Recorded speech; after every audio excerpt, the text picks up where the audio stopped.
अस्सलाम वालेकुम। मैं हूं तारक मलिक और आप सुन रहे हैं पिछले पर्दा हिकायत। जनाब, बड़े महीनों के बाद पीटीआई के लिए बहुत बड़ी खबर, खुशखबरी। इमरान खान साहब को अदालत से बहुत बड़ा रिलीफ मिल गया। ये क्या मामला है? उसके बाद ईरान हमला और मिसिंग पर्सन का आपस में क्या तल्लुक है, इस पर भी बात करेंगे। और पीटीआई का प्लान डी वो क्या है। सबसे पहली खबर पे आ जाते हैं। इमरान खान साहब को अदालत में रिलीफ मिल गई। अलकादर ट्रस्ट केस और तोशा खाना केस, जिसकी समाअत जज बशीर साहब कर रहे थे, जिन्होंने मार्च में रिटायर होना है। तो जज बशीर साहब ने छुट्टी के लिए अप्लाई कर लिया कि मुझे जो सर्विस के आखिर में छुट्टियां चाहिए। और छुट्टी के बाद साफ ज़ाहिर है मार्च में तो उन्होंने ऑलरेडी रिटायर हो जाना है, तो मार्च तक तो केस पेंडिंग ही पड़ा रहेगा। और ये केस तकरीबन 70-80% हल हो चुका था और कुछ दिन और सुनते तो इसका फ़ैसला हो जाना था। और जज बशीर साहब शायद किसी प्रेशर की वजह से छुट्टी पर जा रहे हैं, क्योंकि इससे पहले जज दिलावर साहब ने जो केस में सज़ा सुनाई थी, इमरान खान साहब को नाअहल किया था, तो सोशल मीडिया पर उनकी बहुत गंदी गंदी गालियों से और उनकी फैमिली के बारे में, और उनको ऑन ग्राउंड जिस मुल्क में जाते थे, यूथिया वायरस तो हर जगह मौजूद है, तो उनको बहुत प्रेशराइज किया गया। तो शायद ये अंदाज़ा लगाया जा सकता है कि जज बशीर साहब यही सोचकर छुट्टी ले रहे हैं कि अगर मैंने फ़ैसला सुना दिया, क्योंकि फ़ैसला तो एविडेंस सारे मौजूद हैं, फ़ैसला तो इमरान खान साहब के ख़िलाफ़ ही आएगा, तो बशीर मलिक साहब और उसकी फ़ैमिली को हर जगह हरासा किया जाएगा। बैरून मुल्क भी ये ज़ूबीज़ मौजूद हैं, जिन्होंने इन पर अरसा याद तंग कर देना है। तो उसके बाद जनाब दूसरी खबर है कि ईरान पर जो हमला किया, पहले ईरान ने हमला किया और उसके जवाब में पाकिस्तान ने जवाबी हमला कहाँ पर किया। ईरान के में भी सूबा बलोचिस्तान है, उसमें एक जगह है सिस्तान। सिस्तान में जनाब बलोच लिबरेशन आर्मी और बलोचिस्तान के लैदगी पसंद ग्रुप, वो लोग जिनका पाकिस्तान में डंडोरा पीटा जा रहा है कि ये मिसिंग पर्सन है, ये दारू ने उठाए हुए हैं और इनका पता नहीं चल रहा है कि ये कहाँ है। उनके अब नाम भी बता दिए गए हैं।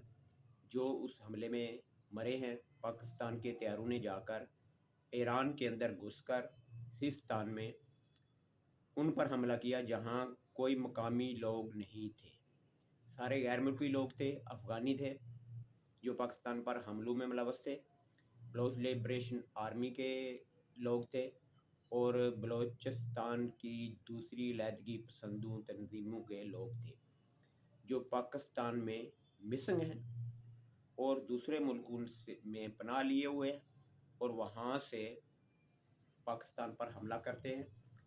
और यहाँ की जो सियासी विंग्स हैं, उनको पैसे देकर, उनको सपोर्ट करके पाकिस्तान को बदनाम किया जाता है कि ये लोग एजेंसियों ने उठाए हैं और ये मिसिंग हैं।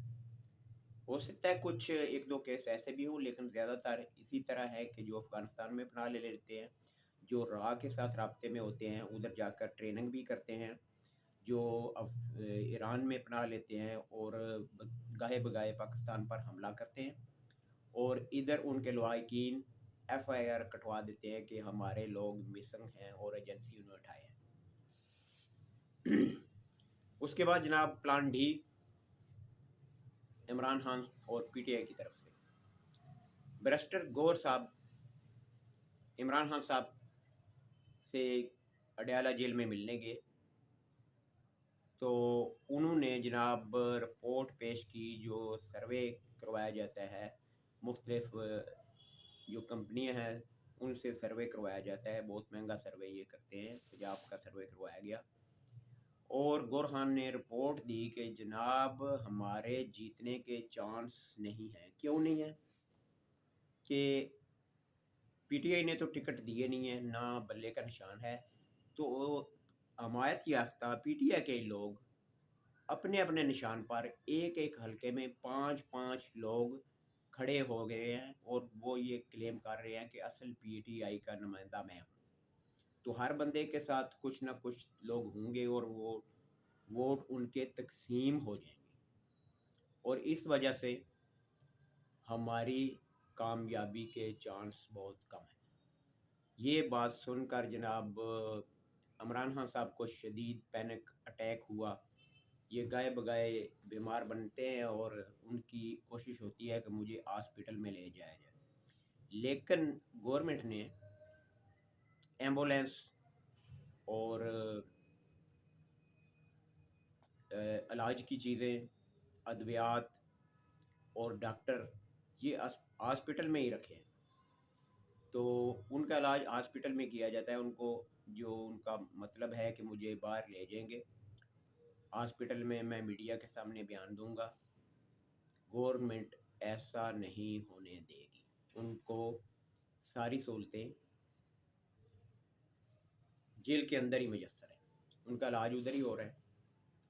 उनको शदीद पैनिक अटैक है और जेल के अमले को गालियाँ भी निकालते हैं, डिप्रेशन का शिकार हैं।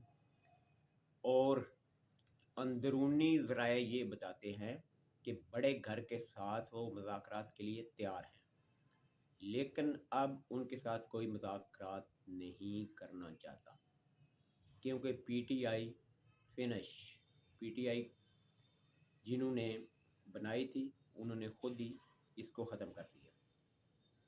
अब पीटीआई का कोई बंदा पीटीआई के निशान पर ना लड़ रहा है, ना पीटीआई का कोई नुमाइंदा है। और पीटीआई के जो लोग थे, कैंडिडेट थे, जिनको मुख्तलिफ इंतखाबी निशान मिले थे, वो दूसरों के हक़ में दस्तबरदार भी हो रहे हैं और आपस में गुत्थम गुत्था भी हो रहे हैं क्योंकि एक एक हल्के में 4-4, 5-5 लोग पीटीआई का नाम लेकर खड़े हुए हैं, लेकिन वो अपने पैनाफ्लेक्स, अपने इश्तिहारी मुहिम, अपनी तकरीरों में ना तो इमरान खान का नाम इस्तेमाल कर सकते हैं, ना उनकी तस्वीर इस्तेमाल कर सकते हैं। ये प्लान डी जनाब क्या है? पहले मैंने आपको बताया था कि जो 200-250 वीडियो इन्होंने बनाई हैं, मुख्तलिफ क्लिप इकट्ठे करके पाकिस्तान में जो इलेक्शन हुए हैं उनके जो झगड़े वगैरह हुए हैं, जो गिरफ्तारियां हुई हैं, जो पोलिंग स्टेशनों पर मसला बन जाता है, लोग हाथापाई करते हैं, उनकी वीडियोस मौजूद हैं। बांग्लादेश के इलेक्शन की मौजूद हैं और दूसरे इंडिया में जो इलेक्शन है उनकी मौजूद हैं। उनमें मुख्तलिफ क्लिप इकट्ठे करके तो मैंने आपको बताया था 200-250 जो वीडियोस हैं, शॉर्ट वीडियोस छोटी छोटी, वो बनाकर कुछ गिरफ्तारियों की तो वो बरतानिया में भेजी गई हैं, जहाँ से जदीद टेक्नोलॉजी के ज़रिए उनको 6, 7, 8 मई को वायरल किया जाएगा। प्लान डी ये है कि जनाब हंगामा आराई की जाएगी और जो 50 बंदे गिरफ्तार हुए हैं, जो तालिबान और केपीके के लोग थे, और भी काफ़ी लोग हैं जिनको ये टास्क दिया गया था कि अपने ही लोग, पीटीआई के अपने ही लोगों को मार कर उनका इल्ज़ाम एजेंसियों पर और पुलिस पर और अदारों पर लगाया जाएगा और इलेक्शन को मुतनाज़ा बनाया जाएगा।